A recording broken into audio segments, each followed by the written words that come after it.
Hello दोस्तों, स्वागत है आपका आपके अपने YouTube channel exam warriors begins में। देखिए, आज सुबह मैंने एक कम्युनिटी में पोस्ट डाला था और उसमें मैंने आप लोगों से पूछा था और मैंने बताया था कि आज मैं आरआरसी ऑफिस जाऊंगा और जो भी आपके क्वेश्चन क्वेरीज हैं वो आप मुझे कमेंट करिए, उसके ऊपर मैं बात करूंगा वहां जा करके क्या चीज़ें थी। और मेरे मन में भी कुछ ऐसे सवाल थे जो मैं पूछना चाहता था, इसीलिए आज मैंने ये शेड्यूल बनाया था। हालाँकि मैं कई दिनों से सोच रहा था जाने के लिए, लेकिन मुझे लग रहा था कि जैसे कि शायद अपडेट आ ही जाएगी, तो जाने की ज़रूरत नहीं है। बट फाइनली अभी मुझे जाना पड़ा और वहाँ जाकर के जो कुछ भी मैंने पता किया, वो सब कुछ आपके साथ मैं शेयर करने वाला हूँ। आपके जो कमेंट्स हैं, उसके अकॉर्डिंग जो भी चीज़ें मुझे पता चली है, वो मैं आपको बताने वाला हूँ। तो इस वीडियो में ये सारी जानकारी आपको मिलेगी। जो भी आपने क्वेश्चन पूछे थे, जैसे कि सेकंड पैनल कब आएगा, सेकंड डीवी लिस्ट कब आएगी, या फर्स्ट पैनल की जो आ चुकी है उसकी ज्वाइनिंग कब तक होगी, ठीक है। ये सारी इन्फॉर्मेशन है। फिलहाल वीडियो को आप अगर आपने अभी तक लाइक नहीं किया तो जरूर आप इसे लाइक करिए, क्योंकि आप लोगों का मोटिवेशन हमें और ऊर्जावान करता है आगे बढ़ने के लिए। और फाइनली चैनल को सब्सक्राइब नहीं किया हो तो सब्सक्राइब जरूर कर दिया करिए। बाकी आप सभी लोगों का प्यार मिलता रहता है, जो भी कम्युनिटीज में डालते हैं आप लोगों के रिप्लाईज आते हैं, तो बहुत बहुत धन्यवाद कि आप सभी लोगों ने इतना सपोर्ट किया है। फिलहाल जो आप लोग की क्वेरीज थे, जो आपके क्वेश्चन थे, उसमें से मेनली जो सभी के लगभग लगभग सभी के कमेंट एक ही थे और उन सभी में यही पूछा गया था कि जो फर्स्ट पैनल लिस्ट जारी हुआ है उनका ज्वाइनिंग कब तक होगा, जो सेकंड पैनल है वो कब तक आएगा, और सेकंड डीवी की बातें जो है वो कब तक मतलब आ सकती है, सेकंड डीवी कब तक आएगी, क्या उसकी जानकारी है। तो ठीक है, एक बार एक करके करेंगे। लेकिन आपको बता दूं कि देखिए, जो भी चीज़ें मैं यहाँ पे जाकर पता किया उसमें किसी भी तरह का कोई क्लैरिफिकेशन नहीं दिया जा रहा है। बिल्कुल चीज़ों को एक्चुअली जो है ना, वो काफ़ी कॉम्प्लिकेटेड बनाया जा रहा है ना।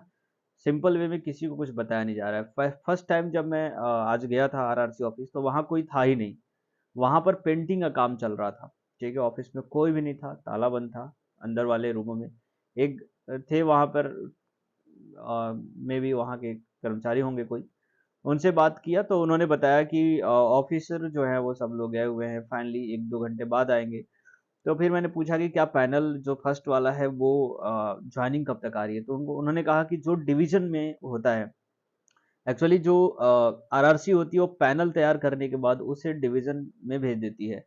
जैसे कि प्रयागराज में जो भी छात्र थे उनका किसी का झांसी डिवीजन मिला है फर्स्ट पैनल में, किसी का आगरा मिला है, किसी का यहाँ प्रयागराज मिला है।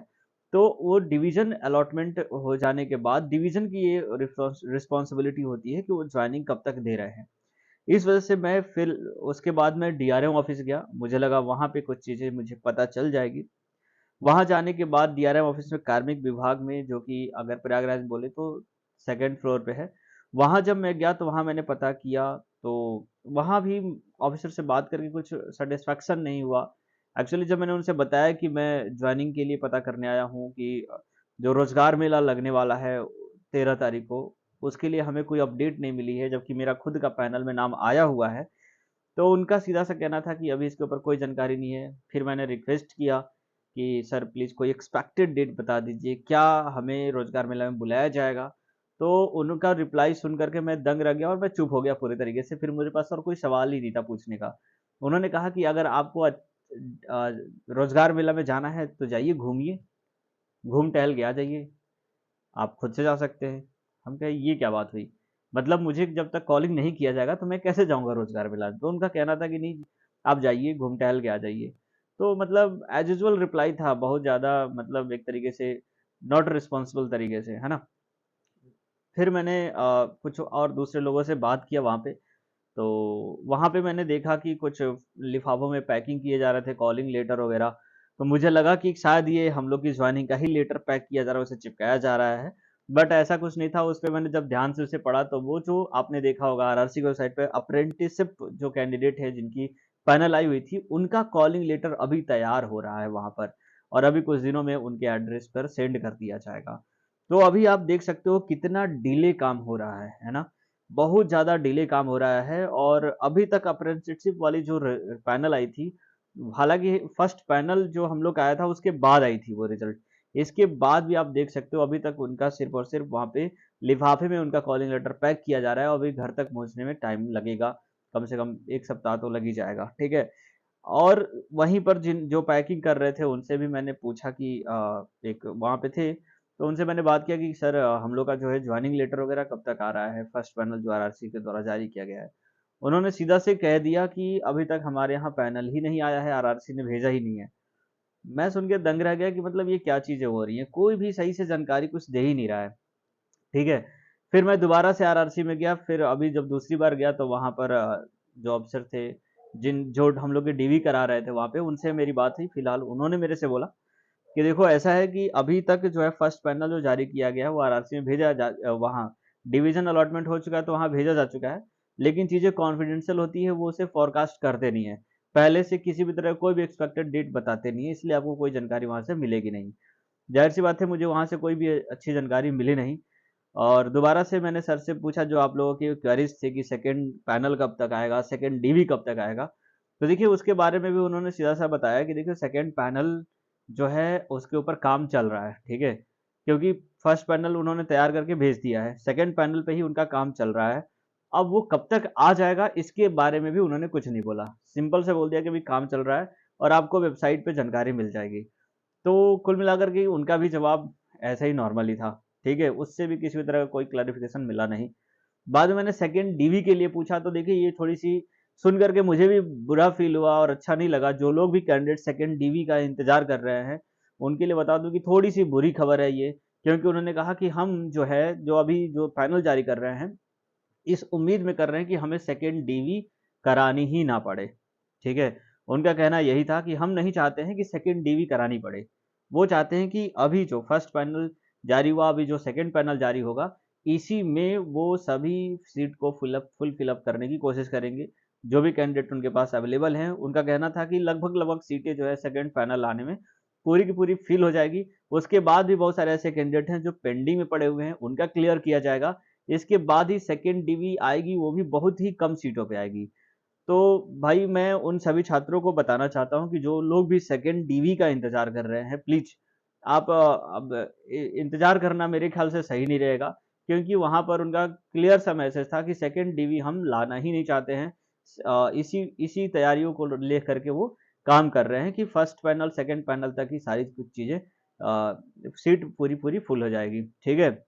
तो जो लोग सेकंड डीवी का इंतज़ार कर रहे हैं, देखिए आपके लिए थोड़ी-सी बुरी खबर है, क्योंकि अब आपको जो है ना दूसरे एग्ज़ाम्स और आगे की तैयारियों पे ज़रूर फ़ोकस करना चाहिए। इसका वेट नहीं करना चाहिए कि सेकंड डीवी भी आएगी। आएगी भी तो बहुत ही मिनिमम नंबर्स कम होंगे या फिर नहीं कम होंगे। जो पॉइंट्स में नंबर्स होते हैं उसी पर कुछ और छात्रों को बुला लिया जाएगा। तो ये थोड़ा-सा एक बुरा खबर था। बाकी जो आप सभी लोगों ने पूछे थे, एक बार और मैं कमेंट को देख लेता हूँ, और जो आप लोगों ने जानकारियाँ माँगी थी, क्या मैंने बता दी। तो सेकंड पैनल वगैरह के बारे में सभी लोगों ने पूछा था, फर्स्ट पैनल के बारे में जॉइनिंग का कोई अपडेट नहीं है। उनका एक चीज़ और बताना था कि फर्स्ट पैनल की जो आई है लिस्ट, जो डिवीज़न होता है, व कुछ-कुछ डिवीज़न हैं जो, जैसे कि झांसी डिवीज़न ने भेज दिया है ना? बनारस में बता दिया गया, उनको ईमेल आ गया है। तो उनका कहना था कि ये डिवीज़न के ऊपर डिपेंड करता है कि वो अपने छात्रों को वहाँ पे जो आरआरस क्या बोलते हैं, रोज़गार मेला में भेजा जा रहा है या नहीं भेजा जा रहा है, ये डिवीज़न के ऊपर डिपेंड करता है। इसके अलावा उन्होंने कहा कि जो जॉइनिंग की प्रक्रियाएँ होती हैं, वो पूरी तरीके से डिवीज़न ही अलॉट करता है, और ये ज़रूरी नहीं कि आपको रोज़गार मेला में बुलाया जाएगा, तभी आपको जॉइनिंग वगैरह की इस तरह की चीज़ें होंगी। आपके जॉइनिंग इस रोज़गार मेला के बाद भी आपके घर पे लेटर जा सकता है, या फिर अगर नहीं जाता है, तो अगली बार जब इसके बाद वाले मंथ में, या फिर अगली बार जब भी शेड्यूल होता है रोज़गार मेला का, तो उस टाइम पर आपको लेटर जाएगा। तो कहीं न कहीं उनके बात करने से ऐसा ही लगा कि अभी इसमें बहुत ज़्यादा समय लगने वाला है, ठीक है? क्योंकि बहुत टाइम लगने वाला है, प्रक्रियाएँ काफ़ी स्लो चल रही हैं। तो अब इसका बेसब्री से इंतज़ार करना गलत होगा। अब जो है ना, हमें दूसरी चीज़ों में ज़रूर अपना ध्यान रखना चाहिए। ये जो चीज़ें हो रही हैं, होते रहने दो। जब आएगा तब हो ही जाएगा, क्योंकि अब इसके आगे हम सभी छात्र क्या ही कर सकते हैं, है ना? ज़्यादा से ज़्यादा प्रोटेस्ट वगैरह इस तरह की चीज़ें अब करना ठीक भी नहीं है, क्योंकि लगभग सभी चीज़ों की चीज़ें हो चुकी हैं और इसमें शामिल होना अच्छी बात नहीं है, ठीक है? हम रिक्वेस्ट कर सकते हैं, और रिक्वेस्ट भी क्या करें, क्योंकि सभी जगहों पे चीज़ें जो चल ही रही हैं, ठीक है? तो कुल मिलाकर के बस इंतज़ार कर सकते हैं एक, कि हमारा जो है जॉइनिंग कब तक आएगा, ठीक है? तो ये चीज़ें थी। इसके अलावा आप सभी लोगों के जो भी कमेंट्स थे उसमें मैंने चीज़ें बता दी हैं, है ना? कुछ लोग जो हैं वो नेगेटिव कमेंट भी करते हैं, भाई देखो, एक भाई साहब थे, दीपा दीपा जी हैं। इनका इनका कमेंट देखकर मुझे लिटरली थोड़ा-सा बुरा लगा, है ना? इनका कमेंट थोड़ा-सा नेगेटिव था, तो भाई देखिए ऐसी बातें आपको नहीं करनी चाहिए, क्योंकि हाँ, ज़रूर आप जो भी कमेंट करते हो उसपे मैं कोशिश करता हूँ उसके ऊपर रिप्लाई देने की। लेकिन इन्होंने कहा है कि आप भाई साहब आपको शर्म आनी चाहिए। अ, अब ऐसा तो है नहीं कि आरआरसी में मैं बैठा हूँ और मैं ही सारी चीज़ों को ऑर्गेनाइज़ कर रहा हूँ। मुझे जो जानकारी मिलती है वही आपके साथ शेयर करता हूँ।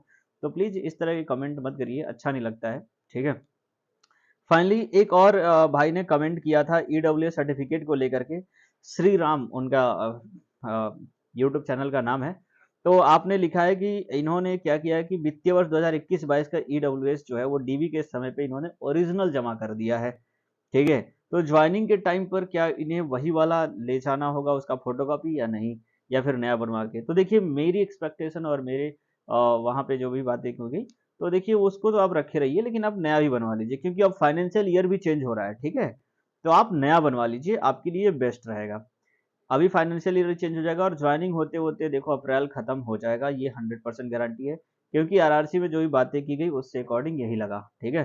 तो आप नया बनवा लीजिए, बाकी चीज़ें तो जो भी चीज़ें हैं सब लोग ज्वाइनिंग के लिए लेके पूछे थे, तो वो सारी चीज़ें मैंने बता दी। तो यही इन्फॉर्मेशन थी। उम्मीद करता हूँ कि हमारी मेहनत आपको अच्छी लगेगी। हमारी जो मेहनत है उस पे आप विश्वास करते हैं, हमारी बातों पे विश्वास करते हैं, तो हम भी उसी विश्वास के साथ आपको ऑथेंटिक चीज़ें डिलीवर करने की कोशिश करते हैं। तो चलिए आज के वीडियो में इतना ही रहेगा। आपका दिन शुभ रहे। जय हिंद, जय भारत।